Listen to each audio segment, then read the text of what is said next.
Okay.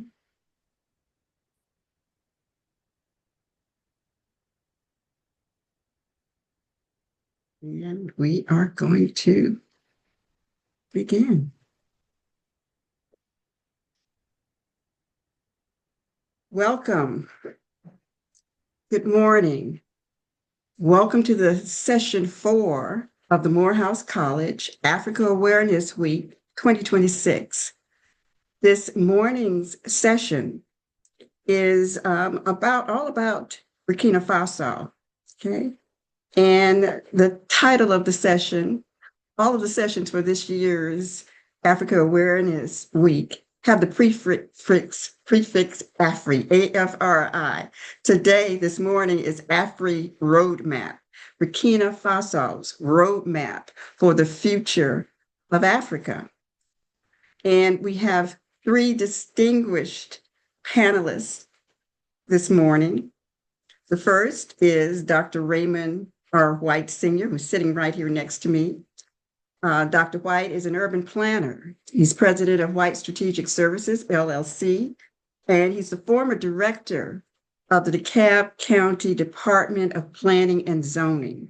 He was there for 13 years. Most recently, he had a short-term director appointment of planning for Stonecrest, Georgia. He also worked as a consultant for Clayton County. He's a graduate of Rutgers for his undergraduate degree, master's from Georgia Tech, PhD from Georgia Tech as well. Welcome, Dr. White. Thank you. Our second panelist is Ms. Claudia Mason. Ms. Mason is a certified public accountant and nonprofit finance leader with more than a decade of experience strengthening financial systems for mission-driven organizations. Her work focuses on responsible stewardship of resources and building strong institutions that can deliver long-term community impact. As a member of the African diaspora, Ms. Mason is passionate about the role of the diaspora communities and the roles they can play in supporting economic development across Africa through knowledge sharing, investment, collaborative partnerships that strengthen and help build thriving African communities. Our third panelist is Mr. Christian Harvey. And Christian is a 2024 graduate of Morehouse College with a degree in Africana Studies. Yay. And he will earn his master's degree in urban planning from Columbia University's Graduate School of Architecture, Planning, and Preservation in May of this year. That time just zoomed by. Seems like you just left Morehouse, Christian, but it's been almost 2 years. Since January 2025, Christian has also served as an apprentice at the Mellon Foundation. He's also a member of ADDI, the African Diaspora Development Institute, as are everyone else on the panel, including myself, members of the African Diaspora Development Institute, organization that Dr. White will tell you more about. And his presentation today is based on research that he did on Burkina Faso for a course that he took at Columbia. He'll tell you a little bit about that. And so his vision, Christian's vision, I got this from your LinkedIn page, Christian. As a student at Columbia University's Graduate School of Architecture, Planning, and Preservation, his vision is to harness the power of urban planning to create a more habitable community or communities, more habitable communities around the globe. He's driven by the belief that spatial curation is not merely a technical endeavor, but a profound act of social activism. And he promotes a future where our cities are not just places to work or reside, but vibrant and inclusive habitats. I love that. Okay. So we'll proceed in the following way. First, I'm going to give you the history of Burkina Faso in 10 minutes or less. The second session or presentation will be by Dr. White, and he will talk about opportunities and aspirations for Pan-Africanism. Ms. Mason will talk about the vision for true sovereignty, a Pan-Africanist approach, and she has a different title, of course, but that's the subtitle in terms of our focus on Pan-Africanism. And then Christian will focus on financial flows for the masses. And so, as all of you know who are in the class, and this session is a part of the class, the history of the African American experience. It's our freshman year experience course that every single Morehouse student must take. Last week, we talked about resistance and agency, resistance against enslavement, bondage, agency, and how that manifested in the United States during the period of enslavement. On Tuesday, you were part of the session on South Africa and the activism of Thandi Luthuli Kubashi. And so today we are talking about Burkina Faso and how it is manifesting through its leader, Ibrahim Traore, a 21st century vision of Pan-Africanism. So I'm going to get started with my presentation. Okay, let me cue it up here. And share screen.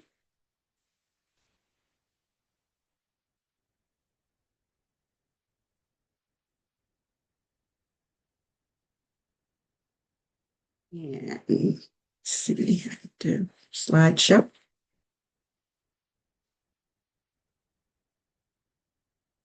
Can we see this? We're good? Okay. Burkina Faso, from ancient roots to 21st century reclamation, a journey of resilience and transformation. Okay. So this is where Burkina Faso is situated on the map. Okay. You see the countries that border it. You can see Mali, you can see Niger, you can see Benin, Ghana, Ivory Coast, Togo, and you see the very cities of Burkina Faso. Okay, so you see where it's situated in the country. It is one of the Sahel region countries. Other countries in this area, in this part of Africa, called a part of the Sahel region, include Senegal, Mauritania, Mali, Niger, Nigeria, Chad, and some sources also include Gambia, Guinea, Cameroon, and Eritrea. Now, even though Ghana borders Burkina Faso, it's not considered a Sahel country. It's a coastal country. It's right there on the coast. So even though part of it is arid, it is not part of the Sahel region. The environmental challenges is characterized by dry grasslands, savannas, frequently threatened by drought, desertification, and climate change. The region is currently facing severe security challenges, and this is heavily in this challenge. Whoops, let me go back. This challenge is specifically heavy in Mali, Burkina Faso, and Niger. And they often work together on security, humanitarian, and development issues, including initiatives like the newly formed Alliance, and that should be Alliance, of Sahel states. Okay. Ancient beginnings. Human activity in what is now Burkina Faso dates back in the Paleolithic era. Paleolithic era. It's early. I didn't have my tea. And that's around 12,000 years ago. Early habitants were hunter-gatherers, and they did their hunting and gathering in lush savanna areas. And you can imagine 12,000 years ago, before severe desertification or the transforming of the land to much of the land to desert, there was much more vegetation. And so people survived by hunting and gathering. Archaeological evidence shows arrowheads that have revealed they've excavated early pottery fragment. The rise of the Mossi Kingdom in the 11th and 19th through the 19th century, the migration of the Mossi people from what would become present-day Ghana. So people in Burkina Faso came from what is now Ghana. They established, or the majority of that population came from what's now Ghana. They established powerful kingdoms in the area now called Ouagadougou. and another area called Yatinga. The Moro Naba, or Mogho Naba, is the spiritual and political leader of the Mose people, and is the supreme traditional spiritual political leader in Burkina Faso, ruling from Ouagadougou. While we were there, groups of our delegation went to visit him, and this is the current Moro Naba. Okay, and his name is Bongo II. He's reigned since 1982. Okay, so what happened? The French happened, and they conquered what is now Burkina Faso in the 1890s. As a part of that scramble for Africa that the Europeans initiated with the Berlin Conference in the 1880s. The region became known as, the French called it Upper Volta. Okay, and during this horrific period of colonialism, there was a forced labor system. And the forced labor system, that's the indigenous people, the African people, forced to build the infrastructure, the buildings, the residential as well as the political governmental buildings for the Europeans. The colony, interestingly enough, was dismantled in 1932, and part of it went to Cote d'Ivoire, part of it went to Niger. Okay, but then it was reunified in 1947, still as Upper Volta. Independence and a period of stability. 1960, 1980, independence was achieved August of 1960 through diplomacy, not overt revolt. First president was Maurice Yamago, and he was primarily focused on consolidating his own personal power. Okay, and so he achieved some degree of sovereignty, but he was an authoritarian leader, a dictator, essentially. I'm going to. And so under his leadership, there was suppression of his rivals. He dissolved the National Assembly. He eliminated his opponents and banned all political parties except his own. So his presidency was marked by economic struggle. And then there was a coup in 1966. So after him, these are the presidents. I'm going to speed up here. 1966 to 1980, that was a 1966 coup to get rid of him. And so Lamizana ruled from 66 to 80. He was respected, but he was not seen as effective against the famine that the country was suffering from. And then 1980 to 1982, President Zerbo, he focused on moralization and order, but he was disliked because he suppressed dissension. He suppressed those who wanted to protest. And then Ouedraogo from 82 to 83, he was considered liberal and neutral, but he was a figurehead. And essentially, he was a puppet for the French. And then in 1983, we had the rise of Thomas Sankara, and he was president for 4 years, 1983 to 1987. And he took power again and started his leadership in 84. And he had a Marxist Pan-Africanist approach to leadership, and he renamed the country from Upper Volta to Burkina Faso, which means land of upright people or land of incorruptible people. And he was focused on ensuring the country had self-sufficiency, sovereignty, vaccination, literacy, and reforestation to try to essentially do whatever. I think they planted something like 1 million trees in a very short period of time. Looks like a Morehouse man, doesn't he? He wasn't, but he has that look about him. And well, let's talk about him for just a second more. He was assassinated, essentially, by his best friend, okay, who, after we assassinated him, he became the president, figurehead, and puppet for the French.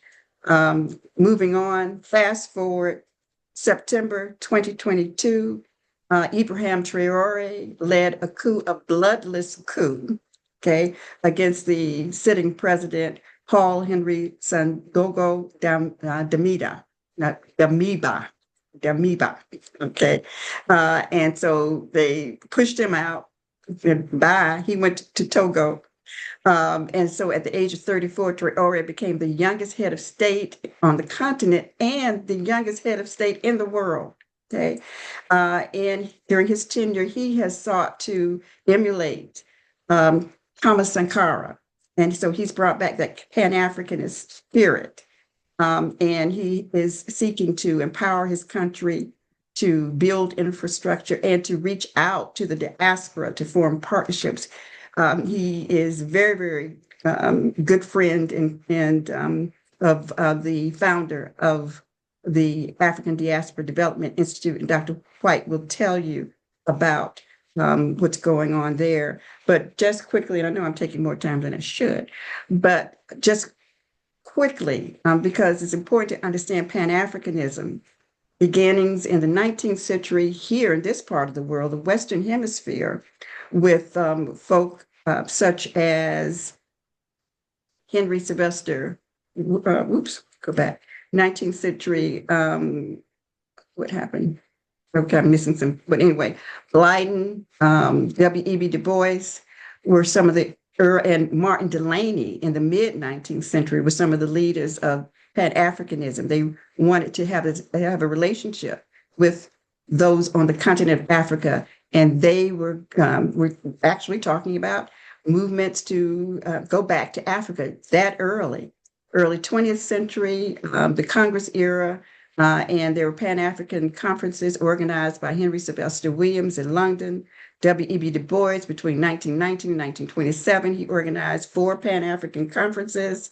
They were largely elitist fairs, with scholars and folks who were in the diaspora, often business owners, heads of institutions, and so on.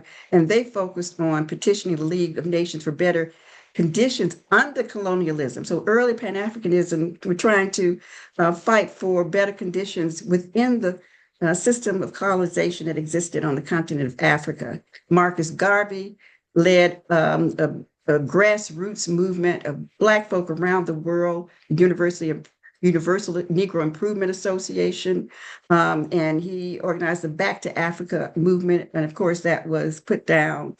Unfortunately, and we'll talk about it next week in class, but Garvey was unfortunately betrayed by other Black leaders, some of the Black leaders that we revere. That's another story, okay? Pan-Africanism in the mid-20th century, shift to liberalism, turning point in 1945, the Manchester Pan-African Congress. That's important, right after World War II. Some of the delegates there, this is the first time that there were a number of delegates from the continent of Africa. They included Kwame Nkrumah, who went on to become the president of Ghana, and Jomo Kenyatta, who went on to become the president of Kenya.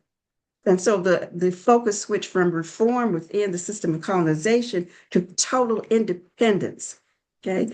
In 1957, Ghana, under Nkrumah, became the first sub-Saharan country to gain independence. And he said, our independence is meaningless unless linked up with the total liberation of the African continent. In the late 20th century, as more nations gained independence in the 1960s, the movement faced a choice between becoming one United States of Africa or a loose alliance of sovereign states. And so you still have that debate going on. The founding of the Organization of African Unity in 1963 was established in Addis Ababa.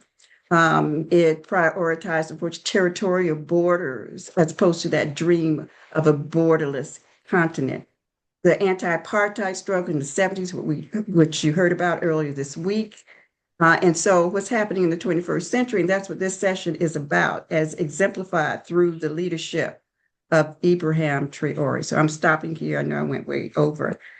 Okay. And now, Dr. White, we're going to switch to your presentation. Save the questions, gentlemen, for after. We're going to leave time. Okay, let me share a screen.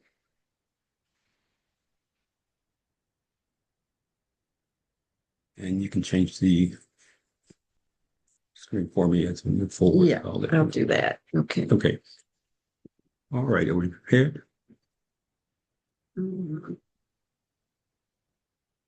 Oops, what's happening here? I'm sharing. Oh, here we go. Okay. So good morning. And so as you've heard, everything that has come before this moment is one of trying to move the continent of Africa to a point of independence and the Pan-Africanist movement, which is to try to bring those of us in the diaspora back together with our continent from which we originated, right? This session, this part of the session, we'll be talking about opportunities and aspiration for Pan-Africanism. So Dr. Ericana Shehembari Kwao, she, as you heard about her, is she was born in Zimbabwe, Africa, and her position was as a physician, a doctor of children in the United States for 25 years, pediatrician. And she was asked to come to the UN and become an ambassador to the United Nations, which she did. What she found was that the heads of state were not adhering to the Pan-African vision, nor doing what was required for them to actually bring their people to a point of absolute freedom. And so she objected to that, made it known, and because of it, they removed her from office. As they removed her, she became much more oriented toward understanding what they should have been doing, and then took up the mantle herself. Being a scientist and not a diplomat didn't stop her at all. So she started what is called the African Diaspora Development Institute, or ADDI. And it's a movement, as I indicated, to going back to home, bringing us back together.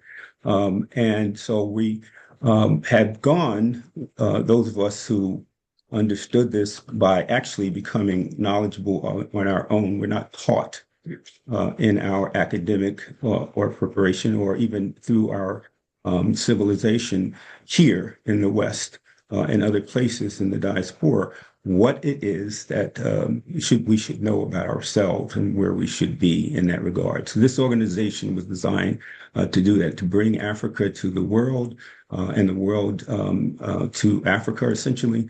And the diaspora was oriented, the people in the diaspora should be able to access, rather, information about the continent. This organization is designed to do that and to grow with a focus on unity and investment opportunities. It is a 501c3, a nonprofit organization. However, it does have a 501, does have a development portion of it, which is development oriented and for profit, essentially. So it should be known that there are ADDI sectors that they focus on in the African continent. And you can see here that they are very varied, but they are steeped in their history. The countries are, in terms of what they are able to produce and what they see as their vision, not necessarily independently, but as we'll see, collectivity is important. So agriculture, the chapter formation, cultural aspect of things, digital technology, education, engineering, architecture, healthcare, legal and media orientation, and mining and minerals outreach, and small business, trade and investment. Some of those areas of sectors are oriented to focus on. We went to Burkina Faso on a journey, essentially, a journey to Ouagadougou. I was there on two occasions in May of 2024 and in October of 2025, when I brought my wife, who's sitting next to me, together, and we went there. So What we did is we found out a lot about ourselves, but we also found people who were very proud of themselves. And what they were trying to do is to come together and do some great things. It was ADDI that thought about working with the president, Abraham Traore, to do what? Grant permanent residency and a pathway to citizenship to the diaspora members who were present, convene conversations to discuss and promote Pan-Africanism, and facilitate, discussions on investment and business opportunities. Now, you should know some things about the facts associated with Burkina Faso. So here are some of the things. Statistically, they are a population of 22.5 to 24 million people. Their official language is Bassa, Dayula, and Flua. Their main ethnic group is Mossi, as indicated. Main religion, Islam, 63.8%, followed by Christianity at approximately 26.3%. But they do not discriminate on the basis of anything, and particularly religion. They're very easygoing people who work very closely together. Their GDP was around $1,110 in 2025, its estimate, and their life expectancy is around 62 to 63 years as of 2021. And you can see that it's not good. So as it relates to population density, there are about 88 people per square kilometer, which means they're pretty much in urban centers, at least, very much crowded. And their median age is 17.7 years, a very youthful population. 40% of the population is 15 years or younger, essentially. And then urbanization is about 33.7% of the population. That is, they live in urban areas. So Burkina Faso, as a matter of factual elements, is an easygoing place to do business. Their ranking varies, but it is, in fact, a community that prides itself on entrepreneurship. Like many of the other African nations, they are already oriented toward commercialization and trade. The top performing industries in Burkina Faso, number one is gold. And that is the reason why the Francophone countries, and Burkina Faso is one Francophone countries who speak French, and it is one of 14 countries that France controls. And they have been exploiting gold to the tune of billions and trillions of dollars when you look at over time from Burkina Faso and other nations that they control.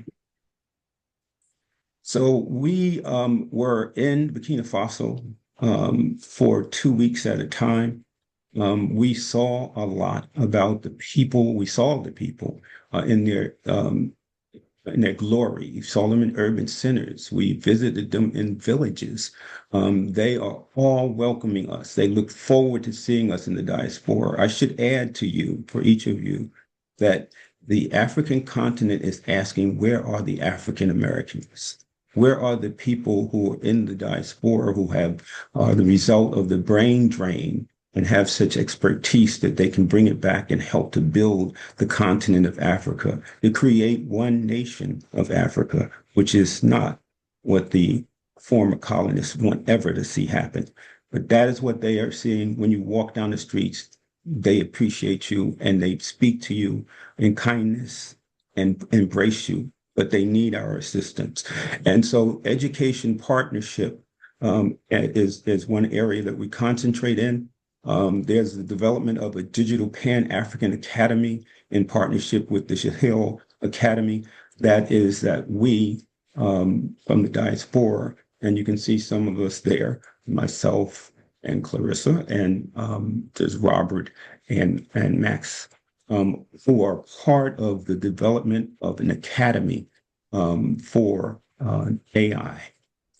And so what we need to understand is that there is a focal point that is part of the Pan-Africanist movement that the country is trying to undertake. They're trying to move people through education to be independent, but to also compete effectively on a global scale, right? So the Digital Pan-African Academy is focused on doing that. It was the president who said, and you can see down the bottom there, his quote, "Our youth is our greatest wealth." That's what he thinks. That young man of 37 years now is focused on moving his country and the people in the diaspora who help him forward on the continent to create opportunities and wealth and keep their own resources. So the economic growth factors in Burkina Faso are such that in recent status from 2025 to 26, in Ouagadougou, according to the World Bank, Burkina Faso was a country that grew at 4.9% in 2024 as compared to 3% in 2023. And the real capital GDP rather, growth also increased from 0.7% to 2.5% over the same period. And they have an action plan for stabilization and development. And the future opportunities, and that was shown you in the previous presentation, is one that's working not only independently, but looking at the African continent free trade area that came about in 2021. They became active. It's the world's largest trade area, and so it brings together a block of over 1.2 billion people on the continent and a collectively GPD of over trillions of dollars and employment and employing masses of people for economic integration. So we were there as an ADDI delegate. We who came in the two times that we had come to Burkina Faso. And we were there because they asked us to be there. The president asked Dr. Eric Kwao to bring the people from the diaspora to Burkina Faso, and we came. And so that is what we did effectively. And we want you to know that it's important for you all to understand the reason for that and to join and help. Thank you. Thank you, Dr. White. Again, if there are questions, jot them down and you can ask them at the end of our presentations. Don't forget to take notes. Okay. Our next speaker is Claudia Mason. Claudia.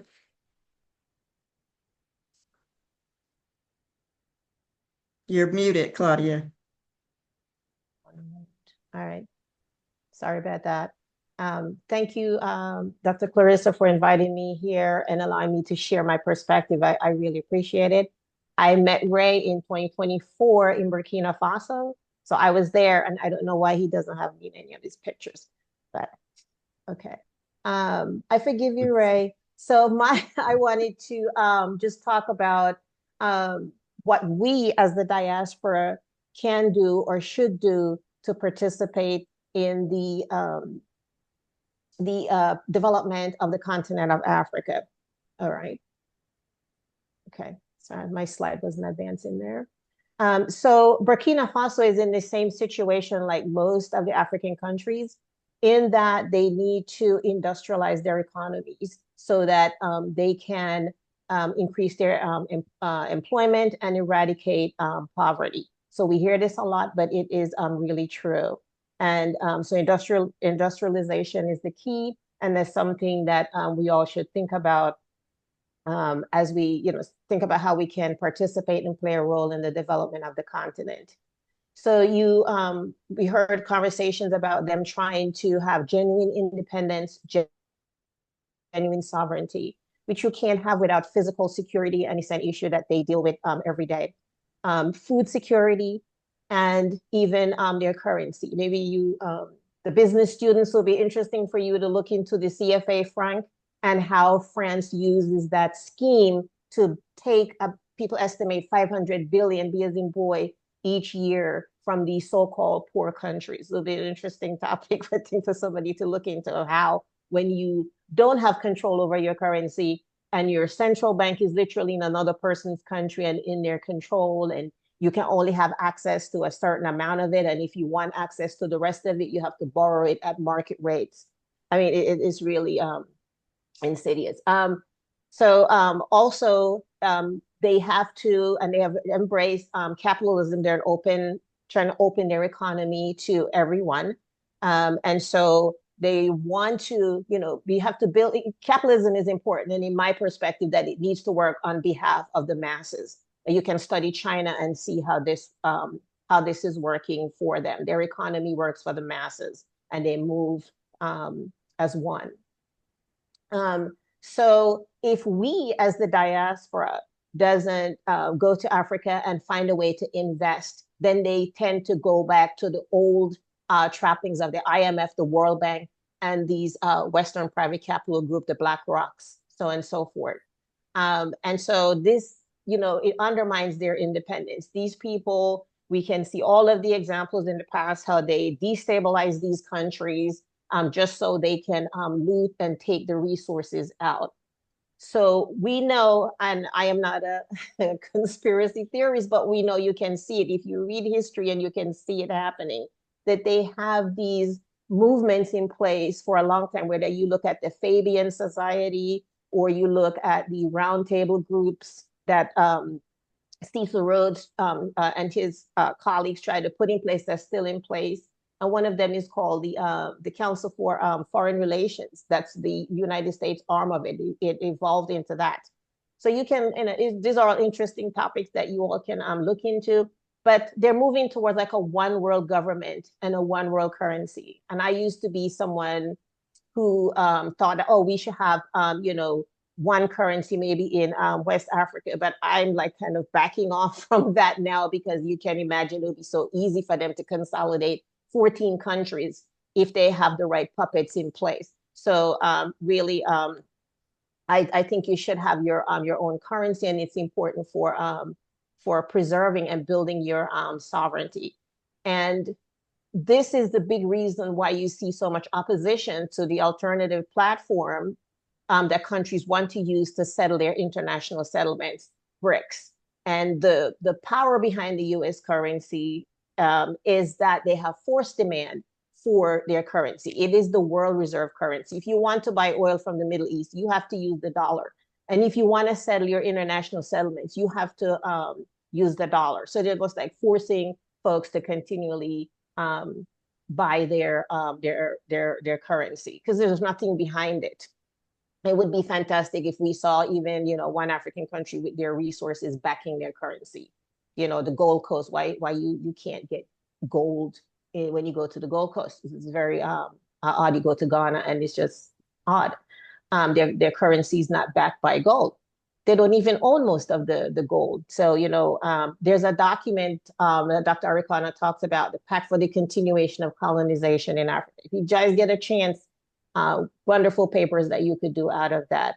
So we can help them develop genuine sovereignty and economic independence. And, we will have the patience to, that they would need to, because sometimes we will be the ones with the capacity to look at an asset and say, this is an emotional asset. It's important that we, the people of Africa, control it and own it, maybe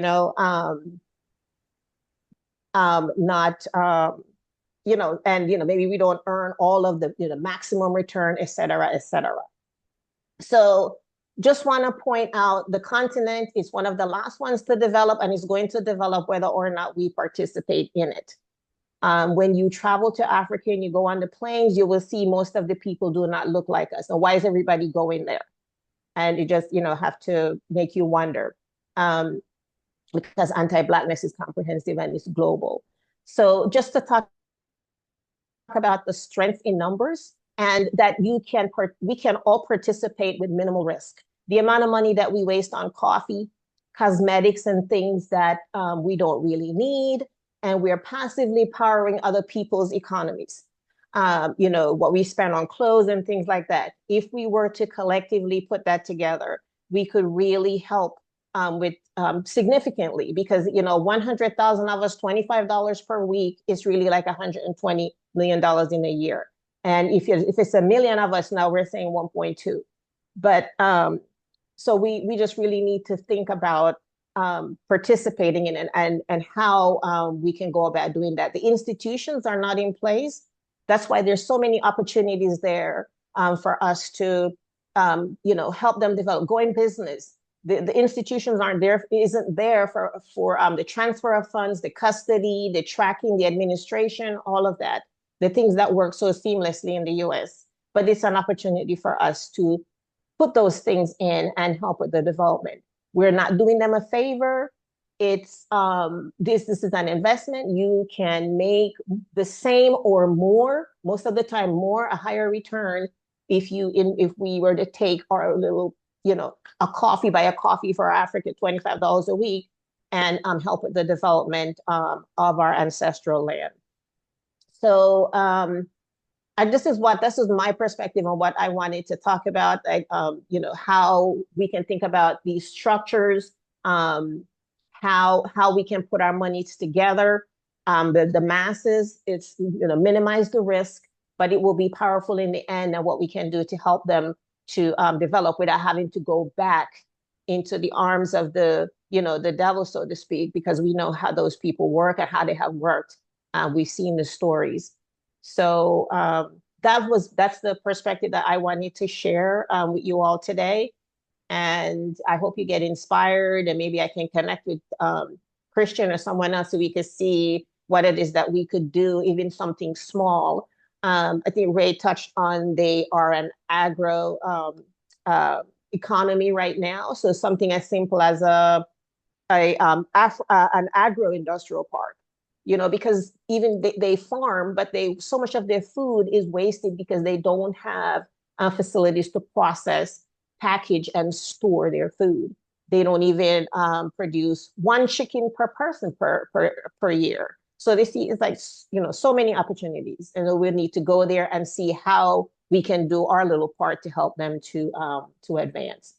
So that's what I wanted to share. And again, thank you so much, Clarissa and Ray, for inviting me and giving me the opportunity to share my perspective. Thank you. Thank you, Claudia. Wonderful, wonderful presentation. And we're Done. Yes, and we're talking about the diaspora, people of the diaspora actively participating in the building of infrastructure and helping African countries gain and maintain true sovereignty. So we're not talking about an elite group of Black folks. We're talking about the masses, and that's really, Claudia, what your vision helps to realize. So our next presenter will be Mr. And I'm going back through this. Okay, Mr. Christian Harvey, and I'm going to share a screen again.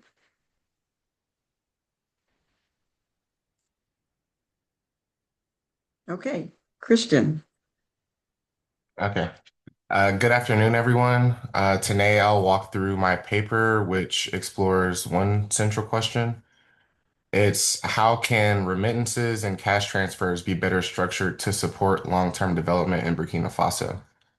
I'm still on the intro. I'm sorry to interrupt, Christian, but could you tell them how this research came to be?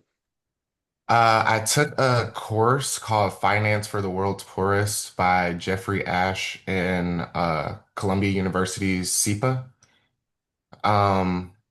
And I chose Burkina Faso as the case study to do my research on. Do we go back to the intro slide? Sure. Okay, that's the first No, slide. just with my name. Oh, okay. Sorry, I was just introducing the research. Oh, okay. But yeah, the question of the paper is how can remittances and cash transfers be better structured to support long-term development in Burkina Faso? And in approaching this, rather than introducing a new financial instrument, I started from like the existing reality, which is large volumes of money already are reaching households. And the question is how those flows function and what they can make possible. But before I begin, I do want to acknowledge that I am one of the people on the panel who has not done like actual field work in Burkina Faso. All of this research is grounded in nationally representative data and established literature, but that distance matters. It means like these findings may reflect patterns in the data, but it couldn't really grasp the full texture of the lived experience in Burkina Faso. Um, Next slide. So to start, a remittance is simply money sent home from abroad. So if you're in America and send money to Burkina Faso, that's what I mean when I say remittance or a cash transfer. And it's a major part of Burkina Faso's economy. In 2023, it totaled about 584 million, and that's just under 3% of their GDP. So in many cases, these flows are actually larger than foreign aid and they're able to go directly to households. And at the household level, literature establishes that you can see clear benefits. Families are better able to afford food and healthcare and education. And these funds also help people go through those tough periods of economic or climate shock. There is also some evidence that receiving remittances make families more likely to start small businesses, but I'll get into some of those caveats later on in the presentation. But similarly, cash transfer programs show strong results, especially when they're conditional, like requiring school attendance or a health visit. Next slide. So a core tension here is while these funds are effective in supporting daily needs, their impact on long-term investment, like building businesses or collecting assets, is much less consistent. It, in other words, will help people get by, but it doesn't really help people get ahead. So to explore this more closely, I use National Household Survey data from 2021 and 2022 and ran two models. The first looked at how do remittances relate to household consumption, that's basically everyday spending. And the second looks at whether remittances are linked to productive investments like running a business. And the goal here was to separate short-term welfare effects from long-term economic behavior. Next slide. So what I found was that first for the welfare, we're on the bottom red. Remittances have a positive relationship with consumption, but it's not statistically strong.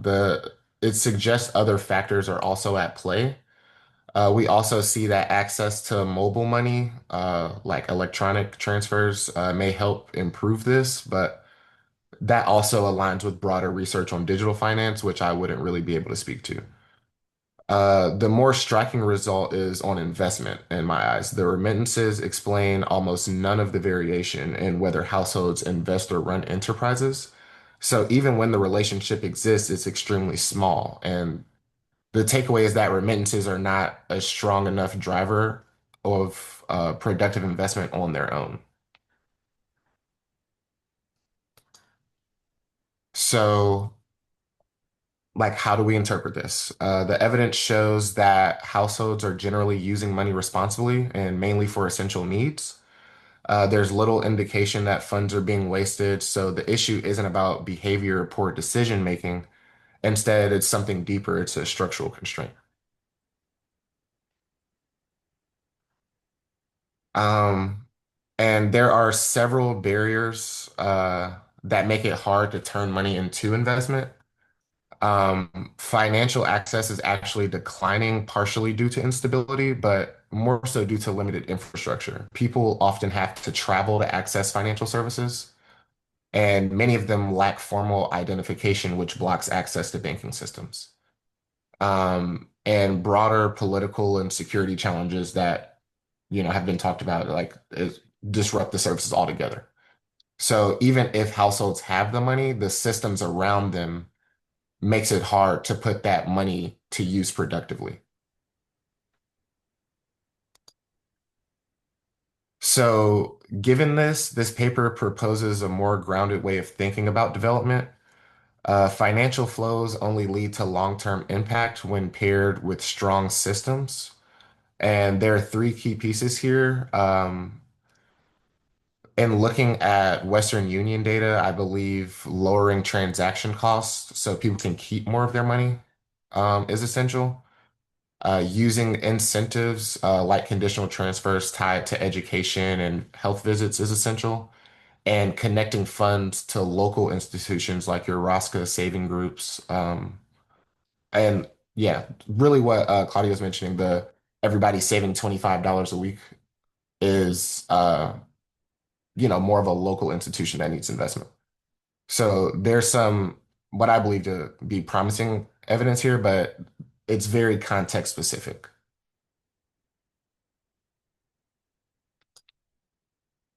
So this brings us to this insight of how money moves matters just as much as how much money moves. And in Burkina Faso, people rely on a mix of systems like mobile money, remittance companies, banks, informal savings groups, and each of these have their strengths and limitations. The key point is that no single system is able to work on its own, and impact is going to depend on how these systems are combined and assessed. I believe this also helps explain why many development programs fall short. Often they're not aligned with how people are actually living and managing their money on the ground, and they lack feedback systems, so issues aren't corrected very quickly. They overlook supply side constraints like infrastructure or institutional gaps, and in some cases, this leads to major inefficiencies or like altogether just misallocation of funds. So this led me to two recommendations. The first is development strategies must be effective, efficient, and then expandable. So in effectiveness, does it actually improve any outcomes? And then is it efficient? Is it cost effective? And the key idea is scaling should come after we know something works, not before. So then we can ask, can it scale? And then my second recommendation is just a reframing, really. It's instead of asking how much money reaches households, we should ask what conditions allow that money to create opportunity. And this shifts the focus from just financial flows to the systems that shape how those flows are used. And in my eyes, I think that this is where the real development challenge and opportunity lies. So, to wrap up, remittances and cash transfers are essential to supporting households, but on their own, they do not drive long-term investment. The broader impact depends on systems around them, like financial access, institutions, and broader infrastructure. And both the data and literature point to that same conclusion. Thank you, Christian. Great presentation. And I think what you have uncovered through your research really helps to inform the vision that Ms. Mason outlined in her presentation. That vision is a great vision. And what's clear, what's needed, what she spoke to, and what you've spoken to, and Dr. White as well, is this need for infrastructure to be in place, systems to be in place to facilitate this process of remittance that has been going on for a very long time. And now we're talking about expanding to include people across the diaspora who want to funnel their funds into the country. So thank you very much. And so we're making good time here. Before I go to Q&A from our audience, I just wanted to ask for some comment and clarity on the concepts that were noted in terms of capitalism and socialism. Capitalism, historically, in terms of discussions of Pan-Africanism, has been really kind of eschewed or dismissed by some of the ardent Pan-Africanists who say that socialism is the way to go. Capitalism has really been the tool of the colonizer.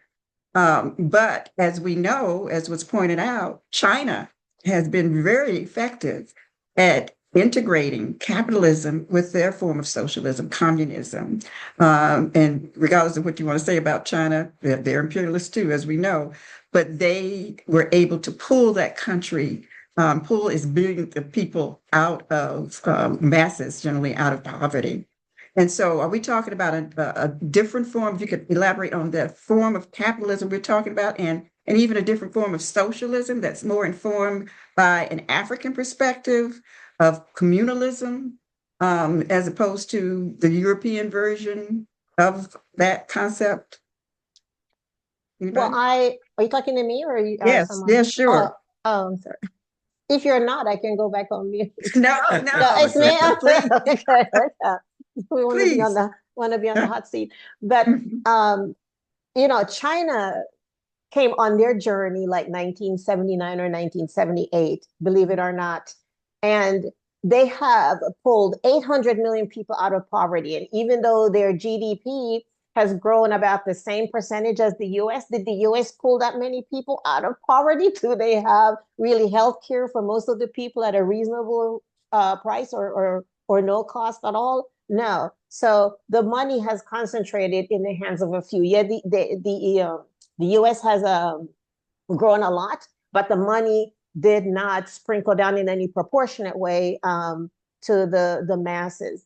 And in China, they make sure it's not perfect, and they have a lot of institutions that they need to build out. So if Africa doesn't have it, it's okay.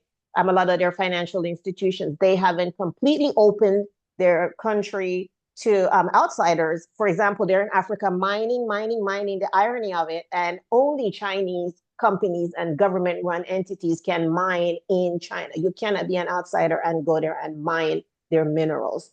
So they make sure to the best of their ability that their economy works for the masses. And I think that's what we don't see in the US, why all of the manufacturing sectors, they left the United States because it was best for the people in charge of capitalism, right, but not for the masses.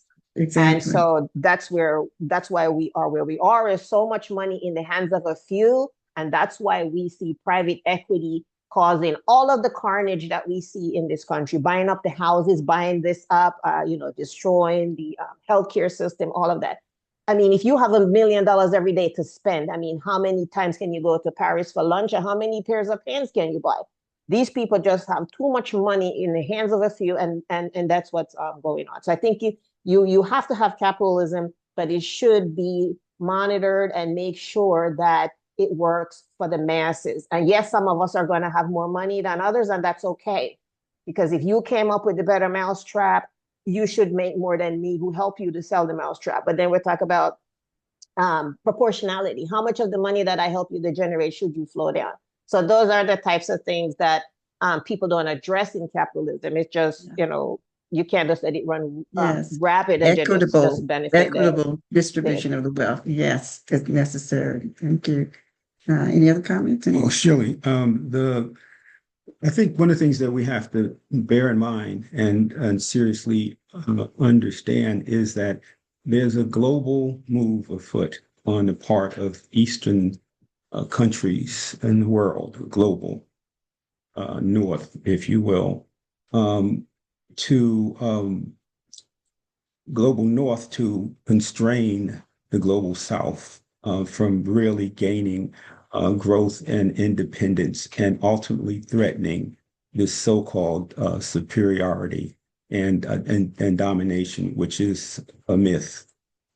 We ought to understand how the economies grew to begin with, And going to Africa and the global South and understanding how those economies were exploited and how we, those of us in the diaspora, were used as free labor to increase opportunities for those people who are positioning themselves to so-called maintain control over the world. That's a non-starter, and it won't work over time because the East is moving now. There's BRICS, organization of China and Brazil, South Africa, Russia, and India. They are, and other countries part of that, they are moving to challenge that Western thinking and to change and will change the overall structure of the economy, the world economy. Hence, this fear and not domination and control that they are perpetuating historically, fear of growth and development of those countries that were exploited in the past. So we in the diaspora need to be aware of our role that we play in it and not be ethnocentric and think about what is happening only around us locally and regionally, and for that matter, even nationally. The game is international, is global, and we need to think like that. And what Tajori is doing, that young man of 37 years in Burkina Faso, is doing precisely what Claudia spoke to. And that is, he is not looking at the past and restructuring old systems. He's looking at, as Kwame Nkrumah said, not leaning to the West or leaning to the East, but leaning toward Africa. And he's negotiating, as are other countries starting to do on the continent. So we need to be aware of that and understand how we fit in that growth and development. The future, your young futures, depend on your understanding the international implications of your actions. Thank you, Dr. White. And now we're going to open things up to questions from the audience. Do we have questions? Just you can raise your virtual hand or comments, questions or comments about what you've heard. I know it's a lot to process, but yes, and this is, I saw a hand, Clark. I didn't see the whole, yes. Oh, yes. Hi, everyone. Natasha Clark. I'm a graduate of Spelman College, class of 2002. So yes, and I participated in the Africa Awareness Week a few years ago with John Moore. I'm curious, how many, I know we spoke about the World Bank and we spoke about the International Monetary Fund, and we know how much they kind of, like what you're saying, reinforce these old structures. Are there a lot of NGOs currently right now, and then maybe they could be connected as well to those entities in Burkina Faso? Are there NGOs on the ground currently there now with doing like microfinancing? Because I know that there are a lot of NGOs in India and places, Bangladesh, you think about those other countries. Just wondering out of curiosity. That's a very, very good question. And it's interesting that you bring that up because in recent months, actually, President Traore has dismissed some of the NGOs that have been operating in Burkina Faso because he believed that they were pawns of the West. And so he's discouraged continued collaboration with non-governmental organizations, as he again really, really focuses on reclaiming the country. So that is a usual route, for countries, developing countries, countries who are trying to gain true independence to collaborate with NGOs. But the experiences of Burkina Faso, and I don't think he's being paranoid. I think he has good reason for doing what he's doing. Right. No, that makes sense. Yeah. I'm pretty sure, they do have some NGOs there, but like the famous one, USAID. If you see, they're just an arm of the CIA. You can see the role that the Red Cross played in the Bolshevik Revolution. So, which was, so they, you have to take them with a grain of salt. They are there, and we should donate as well. They have the displaced people, but like I said, we have the capacity to appreciate emotional assets, to give of ourselves. We can invest, but we can also donate. They have clinics. When we first went in 2024, we visited a hospital that was supposed to service like 45,000 people. It was a maternity clinic, and it only had 3 rooms. So there's so many different ways that we can help through legitimate NGOs that aren't designed to undermine the government, and also through the investment arm as well. If you wait to go in when the country's developed, you're not going to make as much. And the United States is comfortable because it's already built out. What else can you do here, really? Just think about it that way as well. Oh, this is great. There's also, thank you for those answers, and thank you for just providing additional information. I'm happy that he's being discerning, like he has discernment in that regards, because I know some NGOs can be detrimental to the local economies as well too in certain countries. Also, I was going to state that there are some other institutions or universities, such as, and I'll get the exact name, I think it's either the University of Arkansas or another university there in Arkansas, where one of the professors is also trying to bridge this gap to where trying to connect African Americans back to Africa. In various ways, like bridge the gap, the cultural gap, where there can be more of an understanding and a connection. I would love to, if there's a contact that you all have, put you in contact with the professor, and I can't remember which, if it's the University of Arkansas, but I'll get clarity on it, because I know that the Groove Five Grooves, who John Moore is affiliated with, they are sponsoring a portion of their seminar and workshops that they do at this particular university in Arkansas. And they're having a Black Wall Street event coming up soon. And I would love to connect you all, so maybe you all can share this information to them as well, to their students, and build more of a bridge there. So if you want to place in the chat or one-on-one and just, provide a contact, I can make sure I do that as well too. And John Moore is affiliated with the Groove Five Groups, who are also helping to host that and sponsor it as well. Wonderful. Natasha, I'm going to just put my email address in the chat. And so whatever information you have, you can put it there, or even through John. He has my information, email, telephone number, the whole deal. But this is great and wonderful opportunity to shout out John Moore, who is the young man who is the organizer of Africa Awareness Week, and a Morehouse man. And he is so diligent and with this work, because, he really takes on a lot. And although many volunteer, not everyone comes through when it comes down to making sure some things happen.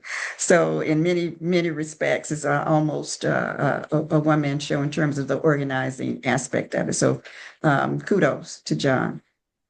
Anyone? Thank you. Yes, questions, other questions?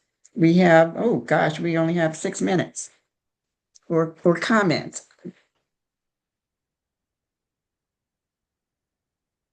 Yes, Clayton. Yeah, I was gonna comment on the what is you might have tapped into this earlier, but what are like the future like plans for like Burkina Faso and places in Africa when it comes to rebuilding their society? I'm sorry. Not like rebuilding their society, like Okay. Okay, so one has got to understand that Burkina Faso has been exploited for some time.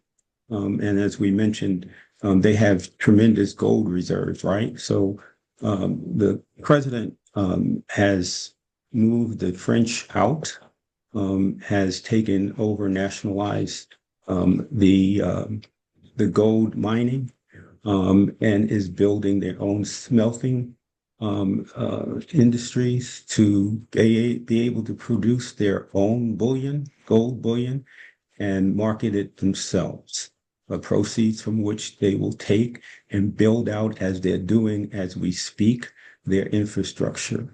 They're building a brand new airport at this moment in Dockson, is a city like Ouagadougou, which is the capital city.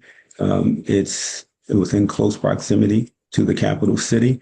It will provide for the kind of importing and exporting of goods. I should say exporting being the emphasis, to allow for industries to grow and develop. The country is landlocked, but an international airport would provide them the port facilities as an alternative way of moving goods outside. And regionally, they're working with jurisdictions around them, as far out as Morocco, essentially, to provide access to port on the north side and to the southern part, coming through Ghana and other places that have port operations from a shipping standpoint. So they have been negotiating for some time, and there's a lot of politics going on about that, which is why they pulled themselves out of ECOWAS, which is a regional economic planning system that the Europeans pretty much predominate. They've pulled themselves out of that, and the Sahel group, Mali, Niger, and Burkina Faso joined together to build infrastructure, to knit their regional resources together. So they're investing in water, for the management of water more efficiently, and other resources. They're building roads, hospitals, schools. We were there and went and visited shopping centers. We saw development that was underway for hotels and more hotels, residential developments. In fact, the last trip, the second one I took, I was delighted to see the young people like yourselves using GIS and other technologies to build out residential and mixed-use developments. They're producing regulations and controls to build quality. So, yeah, they're doing all that's necessary to move themselves. And I should add, lastly, that the main thing is the youth and their capacity to be able to take on and move forward in industries that in the fourth generation industrial development, and fifth generation going forward. So this is important. And understand they are looking at it from the standpoint of their resources, the strongest of that being their human resources. Yes. And getting them up and moving.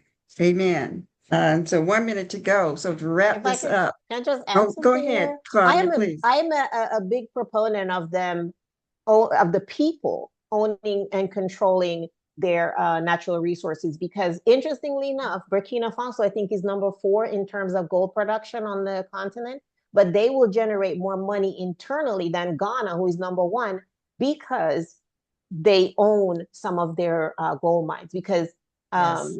the government, yeah, you're supposed to raise revenues, but it doesn't say that you only do it via taxation. And this is they can take a page from Saudi Arabia, who owns Aramco, all of it, soup to nuts, and see how they can pull their people out of poverty by owning and controlling their natural resources. Yes, yes, indeed. So Burkina Faso is this model for how you do 21st century Pan-Africanism and use that to help to move toward that ideal, that vision for one Africa. 21st century Pan-Africanism is revitalized by the youth, as we all have said here, youth-driven, okay? So that traditional Pan-Africanist focus on decolonization and political independence has been ramped up. Today's emphasis is economic sovereignty, digital activism, cultural self-reliance. And so it's a movement focused on not only achieving self-reliance, but also global influence. Okay. And who was it? Jeffrey Sachs. This is a white economist who said recently that by 2050, Africa should be the leading economy in the world. Mhm. If they have this path that Burkina Faso has embarked upon now, and if it can repel the forces, the external forces of the West that are attempting to undermine them. So it is 1:41. And so I thank you all for being with us. I've enjoyed this session. I hope you have.